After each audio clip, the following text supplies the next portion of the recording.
Hello మచ్చా! నేను మీ Sai vlogs. Matter ఏంటంటే ఈరోజు వచ్చేసరికి నేను బయట నుంచి చికెన్ తెచ్చుకున్నా. చికెన్ కర్రీ చేద్దామని చెప్పి. బయట నుంచి చికెన్ తెచ్చుకున్నంత ఈజీ కాదు కదా కుక్ చేయడం. సో, ఏంటంటే ఇంకా మనకి ఏదైనా ఒకటే ఎగ్జామ్ ప్రిపరేషన్‌కైనా దేనికైనా సరే మనకు ప్రాబ్లమ్ వస్తే యూట్యూబే దిక్కు. సో, యూట్యూబ్‌లో అయితే ఎలా చేయాలని చెప్పి చూసుకున్నా. యూట్యూబ్‌లో కుకింగ్ వీడియో అయితే చూసా. అది చూసిన తర్వాత ఏంటంటే ఒక ఐడియా వచ్చింది రిఫరెన్స్ కింద. సో, అయితే ఇంకా కుకింగ్ అయితే స్టార్ట్ చేశాననమాట. ఎలా కూర్చొని చూస్తే పని అవ్వదని చెప్పి ఇంకైతే నేను మొదలెట్టా. మీరు చెప్పండి కుకింగ్ ఎక్కడ చేస్తారు? నార్మల్‌గా అయితే కిచెన్‌లో అయితే చేసుకుంటారు. కానీ నేనేంటంటే స్టైల్‌గా అయితే టీవీ ముందు కూర్చొని మరీ చేస్తున్నాననమాట కుకింగ్.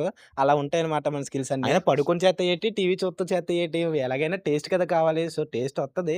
చేయడం ఇంపార్టెంట్ ముందు. ఇంకోటేంటంటే కుకింగ్ చేయడం కాదు గానీ, ఎక్కడే తూలిపోద్దా మొహం మీద అని చెప్పి చాలా భయపడుతూ చేత్తన్నాననమాట. అలాంటప్పుడు నువ్వు కుకింగ్ చేయడం ఎందుకు? మూసుకొని ఒక దగ్గర ఉండొచ్చు కదా అంటే, మావా కుకింగ్ అంటే నాకు చాలా ఇష్టం అనమాట.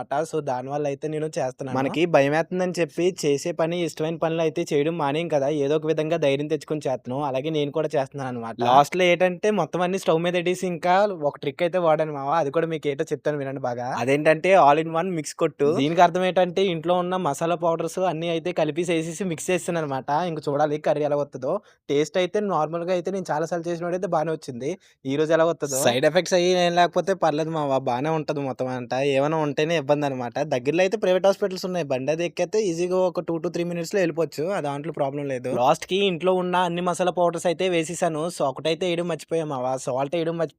అమ్మ గుర్తు చేసింది. లేకపోతే కూర తిన్నా తినలేనట్టే ఉంటది. ఇంకేముంది లాస్ట్‌కి అన్నీ ఏసేసి అయితే ఇంక మూత అయితే పెట్టేసాననమాట. ఉడకాలి కదా కాసేపు అని చెప్పి ఇంక నేనైతే టీవీ చూడడానికైతే వెళ్ళిపోయా. A few moments later. లాస్ట్‌కి కర్రీ అయితే అయిపోయింది మావ. ఏటంటే కర్రీ ఎలా వచ్చిందో ఏటో మరి చూడాలి తిన్న తర్వాత. సరే మావ నెక్స్ట్ వీడియోలో అయితే కలుద్దాం. ఒకవేళ నీ కర్రీ తినేసి బాగుంటే కొద్దిగా లైక్ చేసి ఫాలో చేసుకో మావ. సపోర్టివ్‌గా ఉంటది. అండ్ అట్ లాస్ట్ ఇంపార్టెంట్ విషయం ఏంటంటే బై బై.